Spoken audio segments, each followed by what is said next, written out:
نحمده ونصلي على رسوله الكريم أما بعد فأعوذ بالله من الشيطان الرجيم بسم الله الرحمن الرحيم يا أيها الذين آمنوا لا تتخذوا اليهود والنصارى أولياء بعضهم أولياء بعض ومن يتولهم منكم فإنه منهم إن الله لا يهدي القوم الظالمين صدق اللہ العظیم۔ اللہ رب العزت نے انسانوں کو اس دنیا کے اندر بھیجا ہے، پھر اس انسانوں کی رہنمائی کے لیے انبیاء کرام علیہ السلام کو اس دنیا کے اندر بھیجا۔ انبیاء کرام علیہ السلام کو وحی کے ذریعے تعلیمات فراہم کی جو انبیاء کرام علیہ السلام نے آگے پھر لوگوں تک پہنچائی۔ نبی کریم صلی اللہ علیہ وآلہ وسلم کو اس دنیا کے اندر آخری نبی بنا کر بھیجا گیا، اور نبی کریم صلی اللہ علیہ وآلہ وسلم کو جو تعلیمات فراہم کی گئیں وہ قیامت تک کے آنے والے آخری انسان تک کے لیے تعلیمات ہیں۔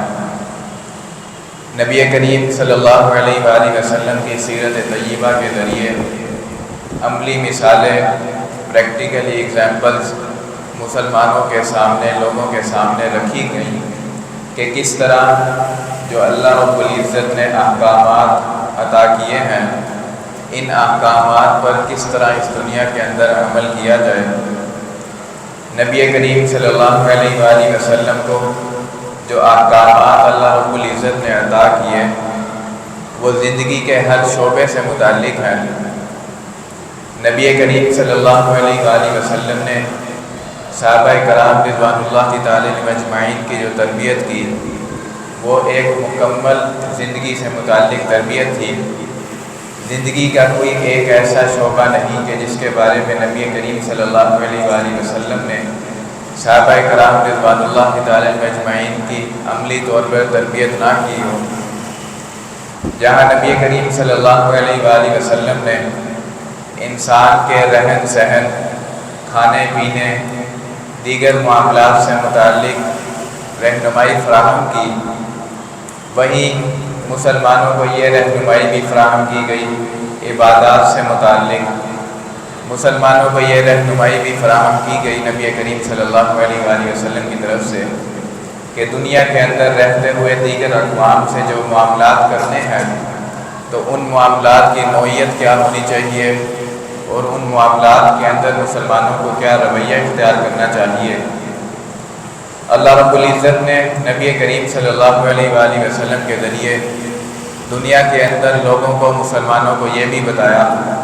کہ اس دنیا کے اندر رہتے ہوئے کن لوگوں کے ساتھ دوستی رکھنی چاہیے اور کن لوگوں کے ساتھ دشمنی رکھنی چاہیے۔ نبی کریم صلی اللہ علیہ وآلہ وسلم کی جو تربیت تھی، صحابہ کرام رضوان اللہ تعالی علیہم اجمعین کی تربیت کے بعد، ہجرت کے بعد ایک ایسا موقع آیا کہ نبی کریم صلی اللہ علیہ وآلہ وسلم نے جب مدینہ کے اندر مواخات قائم کی، بھائی چارے کو قائم کیا، تو ایسے لوگوں کو کہ جن کا آپس میں کوئی تعلق نہیں تھا ان کو بھی آپس کے اندر بھائی بنا دیا۔ اور بھائی بھی صرف ایسا نہیں کہ صرف منہ سے وہ اس چیز کا اقرار کرتے ہوں، بلکہ اس وقت انصاری صحابہ کرام نے اپنے مہاجرین بھائیوں کو اپنی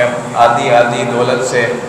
اپنے جو مال و دولت تھا، باغات تھے، ان کے اندر حصے دے دیے، اپنے گھروں کے اندر ٹھہرا دیا۔ اس سے پہلے اگر دیکھا جائے تو نبی کریم صلی اللہ علیہ وآلہ وسلم کی مکی دور کے اندر وہاں پر بھی وہ صحابہ کرام کہ جن کے درمیان آپس کے اندر کئی صدیوں سے خاندانی لڑائیاں چلتی ہوئی آ رہی تھیں،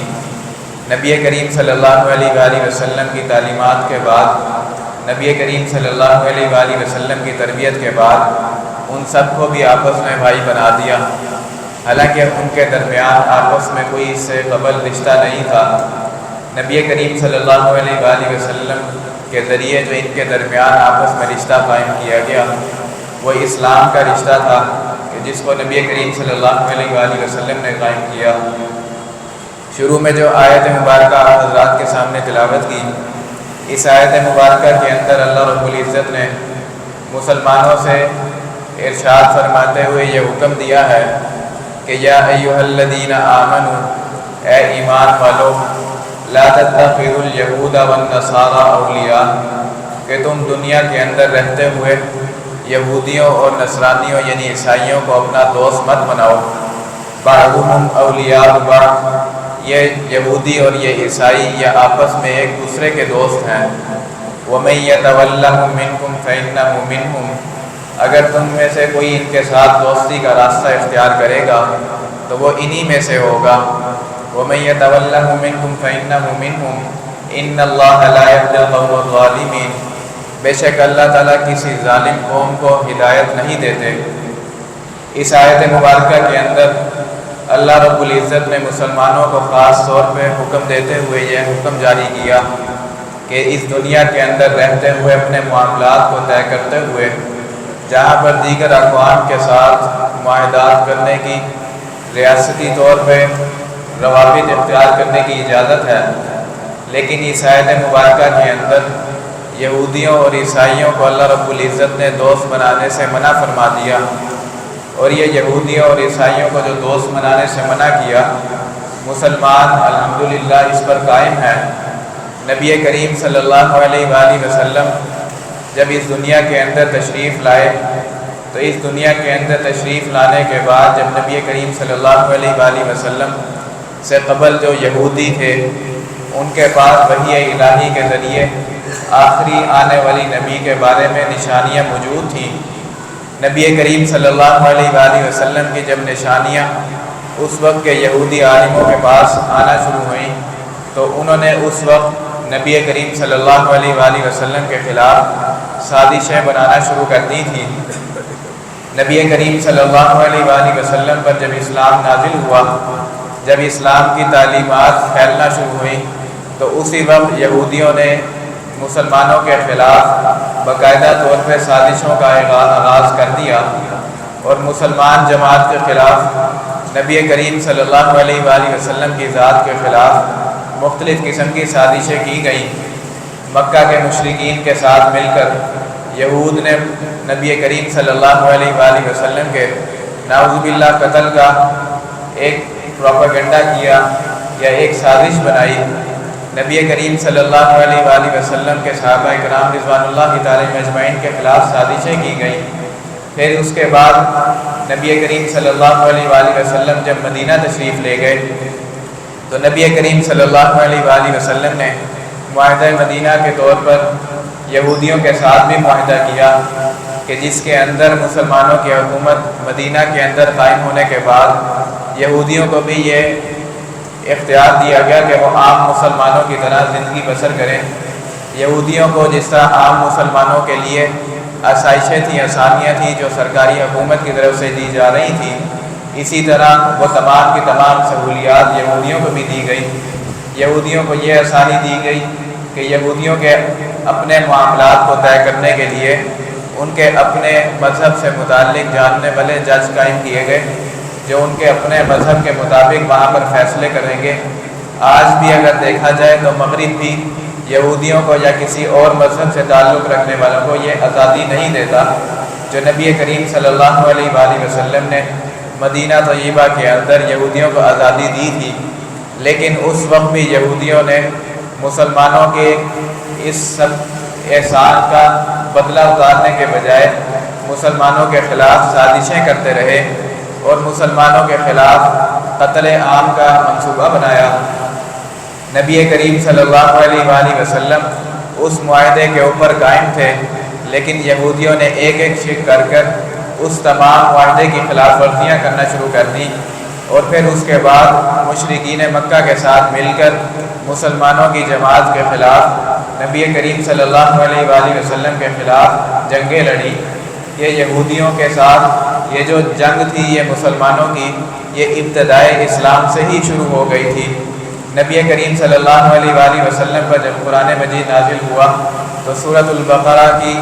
آپ ابتدائی آیات کی تلاوت دیکھیں تو سورۃ البقرہ کے شروع سے ہی دوسرے تیسرے رکوع سے یہودیوں کے بارے میں اللہ رب العزت نے یہودیوں کی عادات کے بارے میں، ان کی سازشوں کے بارے میں، ان پر جو اللہ رب العزت نے نعمتیں نازل کی، پھر ان یہودیوں نے جو اللہ رب العزت کے احکامات کی خلاف ورزیاں کی، ان تمام کی تمام چیزوں کو اللہ رب العزت نے سورہ بقرہ کے اندر بیان کیا ہے، اور تقریباً یہ وقفے سے پوری سورۃ البقرہ کے اندر یہ تمام کے تمام یہودیوں کے واقعات مذکور ہیں۔ اسی طرح یہ یہودیوں کے جو واقعات تھے یہ ابتدائی اسلام سے ہی شروع ہو گئے تھے مسلمانوں کے خلاف، اور یہ تقریباً نبی کریم صلی اللہ علیہ وآلہ وسلم کی روایات کے مطابق یہ تب تک چلتے رہیں گے کہ جب تک حضرت عیسیٰ علیہ السلام دوبارہ اس دنیا کے اندر تشریف نہیں لائیں گے، اور حضرت عیسیٰ علیہ السلام کے دوبارہ اس دنیا کے اندر تشریف لانے کے بعد حضرت عیسیٰ علیہ السلام کے ہاتھوں یہ یہودی اور یہ عیسائی دونوں یہ شکست پائیں گے۔ تو یہ جو یہودیوں کے ساتھ مسلمانوں کی لڑائیاں یا جنگیں یا یہودیوں کی جو سازشیں تھیں یہ ابتدائی اسلام سے شروع ہوئی تھی، یہ حضرت عیسیٰ علیہ السلام کے اس دنیا کے اندر آنے تک یہ جاری رہیں گی۔ حضرت عیسیٰ علیہ السلام اس دنیا کے اندر کب آئیں گے یہ تو ظاہری سی بات ہے، اللہ رب العزت ہی جانتے ہیں، لیکن یہود کی وہ سازشیں مسلمانوں کے خلاف وہ آج بھی اسی طرح جاری و ساری ہیں کہ جس طرح نبی کریم صلی اللہ علیہ وآلہ وسلم کے آنے کے بعد یہ سازشیں اور یہ جنگیں شروع ہوئی تھیں، آج بھی یہودی مسلمانوں کے خلاف سازشیں بنانے میں مصروف ہے، مسلمانوں سے لڑنے کے اندر مشغول ہے۔ اگر آج بھی آپ اس وقت کے تازہ ترین حالات دیکھیں تو فلسطین بیت المقدس کی زمین کے اندر مسلمانوں کے اور یہودیوں کی لڑائی جاری ہے، اور کل کی اگر تازہ ترین اگر ایک یہودی اسرائیلی وزیر اعظم کی ٹویٹ اگر دیکھی جائے تو اس نے کل بھی ایک ٹویٹ کے اندر یہ شیئر کیا کہ اب تک اسرائیلی فوج 6000 بم غزہ کے اندر مسلمان فلسطینیوں کے اوپر برسا چکی ہے، بے شمار سینکڑوں بچے، خواتین اور مرد جو ہے وہ جو مظلوم مرد مسلمان اس جنگ کے اندر اب تک شہید ہو چکے ہیں۔ اس فلسطین کی پٹی کے اندر مسلمانوں کے لیے پانی، بجلی، دیگر کھانے کی سہولیات یہ تمام کی تمام بند کر دی گئی ہیں۔ مسلمانوں کا جو علاقہ ہے اس وقت فلسطین کے اندر وہ تمام کا تمام علاقہ شہری علاقہ ہے، اس علاقے کے اندر عام طور پر غذائیات یعنی فصلیں وغیرہ بھی نہیں ہوتی، جو فصلوں والے تمام علاقے ہیں یا اجناس والی جہاں سے زمین کے اندر اڑتی ہے وہ تمام کی تمام زمین وہ ان اسرائیلیوں کے پاس ہے، اور پھر غزہ اور ویسٹ بینک کے یہ جو دو علاقے مسلمانوں کے پاس ہیں یہ دونوں علاقے بھی آپس میں اکٹھے ہونے کے بجائے یہ علیحدہ علیحدہ ہیں، اور ان کے درمیان اسرائیل کا ملک قائم ہے۔ نبی کریم صلی اللہ علیہ وآلہ وسلم کی تعلیمات کو دیکھیں تو ہمیں پتہ چلتا ہے اللہ رب العزت نے یہودیوں کے ساتھ دوستی لگانے سے منع فرمایا۔ ان یہودیوں نے بیت المقدس کی جو سرزمین تھی یہ مسلمانوں کے لیے بہت طریقوں سے اہمیت کی حامل ہے، اسی طرح یہ یہودیوں کے لیے بھی اہمیت کی حامل، یہودیوں کے لیے اس وجہ سے اہمیت کی حامل کہ یہاں پر ہیکل سلیمانی قائم، یہاں پر انبیاء کرام علیہ السلام آئے، یہاں پر یہودی بنی اسرائیل کے انبیاء یعنی حضرت سلیمان علیہ السلام، حضرت داؤد علیہ السلام، ان کو جو اللہ رب العزت نے جو بادشاہی عطا کی دنیا کے اندر وہ اسی علاقے کے اندر دی تھی۔ اسی طرح عیسائیوں کے لیے بھی یہ جو علاقہ ہے یہ مذہبی حیثیت رکھتا ہے، عیسائیوں کے ہاں اس وجہ سے یہ حیثیت رکھتا ہے کیونکہ ان کے مطابق حضرت عیسیٰ علیہ السلام جو مصلوب ہوئے وہ اسی علاقے میں ہوئے، اسی طرح ان کا جو مشہور جو کلیسا واقع ہے وہ بھی اسی علاقے کے اندر واقع ہے۔ مسلمانوں کے لیے یہ علاقہ اس وجہ سے اہمیت کا حامل ہے، ایک تو یہ وجہ کہ یہاں پر انبیاء کرام علیہ السلام کی سرزمین ہے، انبیاء کرام علیہ السلام کے ساتھ مسلمانوں کو ایک خاص لگاؤ ہے، تمام کے تمام 1,24,000 انبیاء کرام علیہ السلام جو اس دنیا کے اندر تشریف لائے، مسلمان ان تمام کے تمام انبیاء کرام علیہ السلام کو برحق مانتے ہیں۔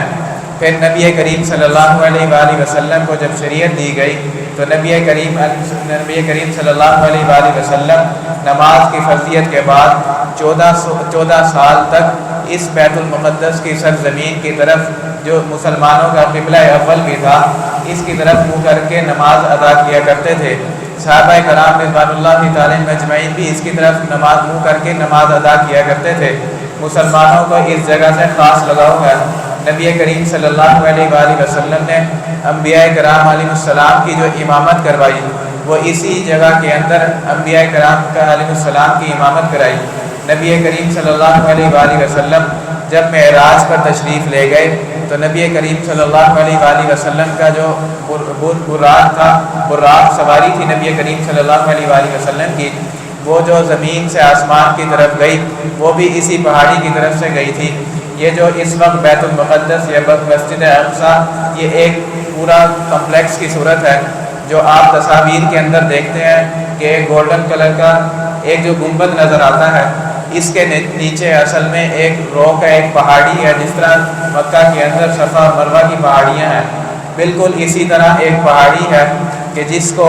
یہ عیسائی جس کو یہ یہودی جو ہے اس پہاڑی کی طرف منہ کر کے پوچھتے ہیں۔ نبی کریم صلی اللہ علیہ وآلہ وسلم کی جو معراج پر تشریف لے گئے وہ اسی پہاڑی کے اوپر سے لے گئے تھے۔ اسی طرح حضرت سلیمان علیہ السلام نے ایک معبد خانہ یعنی ایک مسجد قائم کی تھی، وہ بھی اسی پہاڑی کے اوپر قائم کی تھی۔ تو اس مسجد کے ساتھ یہ جو گنبد نظر آتا ہے یہ مسجد نہیں بلکہ مسجد بالکل اس کے سامنے ہے، اور وہ مسجد مسلمان حکمرانوں نے قائم کی تھی۔ حضرت عمر فاروق رضی اللہ تعالیٰ عنہ نے جب 16 ہجری کے اندر بیت المقدس مسجد اقصیٰ کو فتح کیا تو اس وقت یہاں پر مسجد یہ گنبد کے سامنے ایک باغ کے اندر حضرت عمر فاروق رضی اللہ تعالیٰ عنہ نے جب نماز کی امامت کروائی،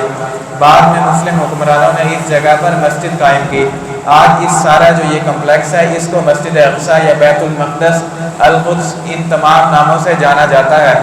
حضرت عمر فاروق رضی اللہ تعالیٰ عنہ نے جب 16 ہجری کے اندر اس بیت المقدس کے علاقے کو جب فتح کیا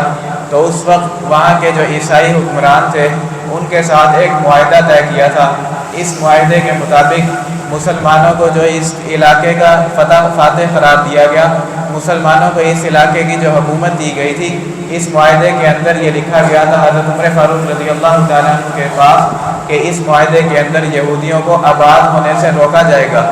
مسلمان اس علاقے کے اندر یہودیوں کو آباد نہیں ہونے دیں گے۔ یہ جو معاہدہ یہ آج بھی شروط عمریہ کے نام سے یا معاہدہ عمر کے نام سے آپ حضرات کو مل جائے گا، انٹرنیٹ کے اوپر بھی موجود ہے۔ یہ معاہدہ آج بھی موجود ہے اور مسلمان اس معاہدے کی پاسداری کرتے رہے۔